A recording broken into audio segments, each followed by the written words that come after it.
sou Gigi e tô por aqui. Como que vocês estão? Faz um tempo já que a gente não se vê, né? Bom, eu tô ótima e, é claro, também já tô ansiosa pra ver o que a gente vai conversar nessa aula. Dani, Pri, será que vocês podem me ajudar a lembrar o que rolou desde a semana passada? Ei Gigi, seu pedido é uma ordem. Vamos voltar então um pouco à fita. Na primeira aula, a gente entendeu o que é gênero, de onde essa ideia surgiu e como os padrões de gênero impactam a nossa vida. Infelizmente, todas essas regras levam a gente a diversas desigualdades de gênero. Por exemplo, o machismo. Já no último encontro, partindo do desafio que a gente propôs, na videoaula 1, a gente conversou com a turma sobre as colagens que apareceram. Falamos com a Tereza e fizemos uma dinâmica bem maneira para desconstruir algumas ideias. Caramba, a gente já fez bastante coisa, hein? Mas e dessa vez, a gente vai falar de quê?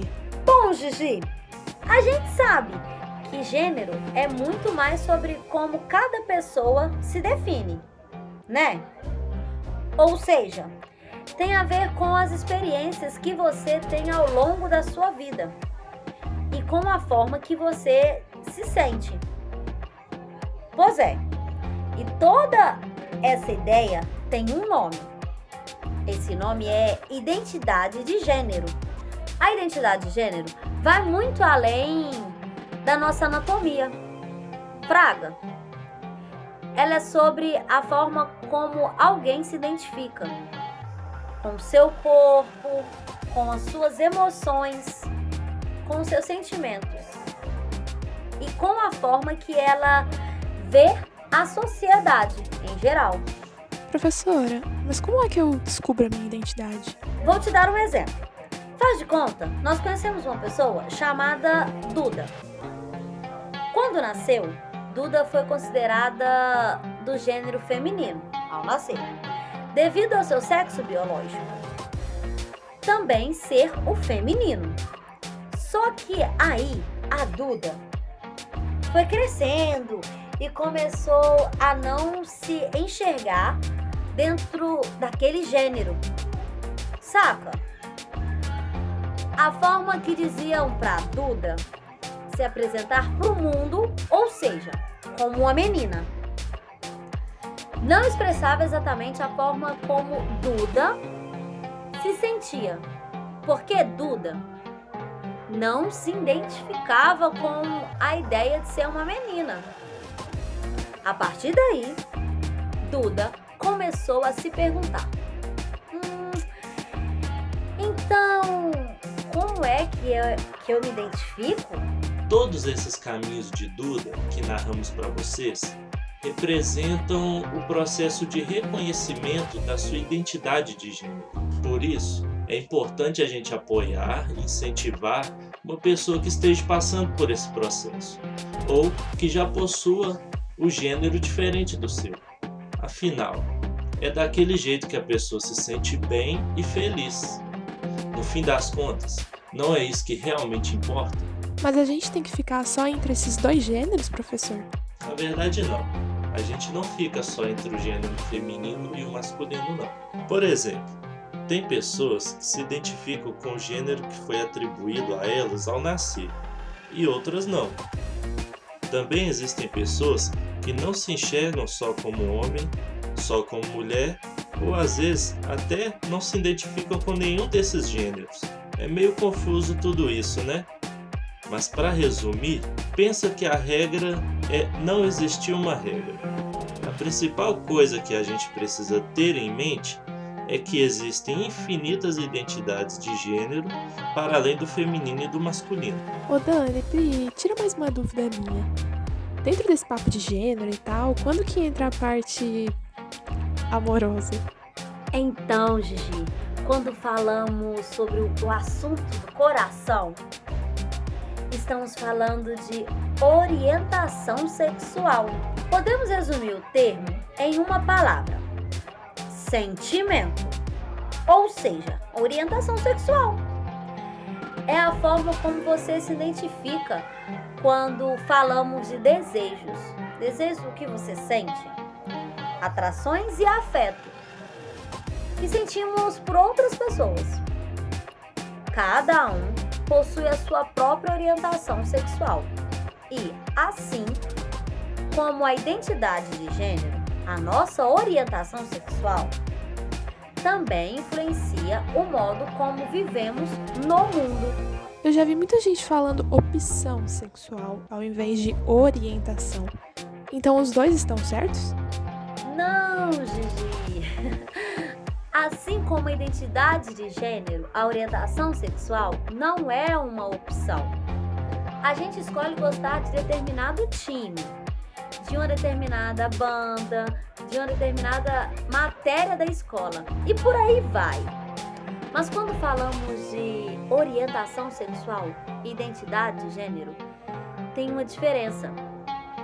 Elas são as formas nos quais expressamos os nossos desejos e sentimentos internos. E com o tempo, cada um vai descobrindo os seus. Desigualdades e violências de gênero. Profs, então a desigualdade e a violência de gênero também podem acontecer por causa da orientação sexual de uma pessoa? Infelizmente sim, Gigi. Até hoje, tem pessoas que, só porque possuem uma outra orientação sexual, são constantemente agredidas, recriminadas e discriminadas. Aqui, o respeito que a gente tanto fala desde a primeira aula é completamente ignorado. E as violências, por razão da orientação sexual de uma pessoa ou do seu gênero, podem se manifestar de diversas maneiras. É importante a gente estar ciente que praticar violência contra alguém devido ao gênero ou orientação sexual é crime. Por mais que ainda exista uma desigualdade de gênero enorme no nosso país, hoje tem diversas leis que criminalizam esses atos de violência e diversos espaços que acolhem e garantem os nossos direitos. Então, se você sofreu ou conhece alguém que foi vítima de alguma violência de gênero, há formas de procurar ajuda, como através das delegacias especializadas de atendimento à mulher e dos números 180, Centro de Denúncia de Violência contra a Mulher, ou 190, Polícia Militar, ou o Disque 100, Denúncias de Exploração Sexual de Crianças e Adolescentes. Lembrando que essas denúncias podem ser realizadas por qualquer pessoa, com qualquer idade e de forma anônima, beleza?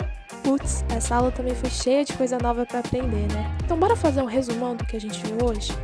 Primeiro, a gente viu que a identidade de gênero tem a ver com a forma com que cada pessoa expressa seus desejos e sentimentos.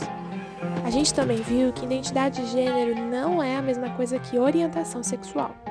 Orientação sexual tem a ver com os nossos desejos e sentimentos amorosos em relação a outra pessoa. E no final, a gente falou que as violências de gênero envolvem principalmente pessoas que fogem dos padrões de gênero ou que são afetados por eles. A gente também viu alguns canais para denunciar essas agressões. E a gente não poderia terminar esse vídeo sem repetir aquilo que falamos desde a primeira aula. A gente precisa respeitar a identidade de gênero e orientação sexual das pessoas, poxa. Essas violências e desigualdades de gênero precisam acabar. Mandou bem, Gigi. É isso aí. Essa é a mensagem que a gente quer deixar para a nossa turma. Além do respeito, precisamos correr atrás para que cada um possa viver do jeito que se sente bem, através de leis, de ações e de espaços que garantam os seus direitos. Agora, bora pro desafio da nossa aula de hoje. Sabe a colagem? Com alguma situação de desigualdade de gênero que você desenvolveu no desafio 1? Então, nessa segunda atividade, você deve criar um panfleto que denuncia a desigualdade de gênero presente naquela situação. Se quiser, pode usar alguma das técnicas artísticas que vimos, como o stencil, a colagem, a tipografia ou qualquer outra que vocês conheçam. Postem os desafios lá no grupo do WhatsApp até o fim dessa semana, beleza? Mais uma vez, deixe a criatividade de vocês despertarem. Abraço, até breve!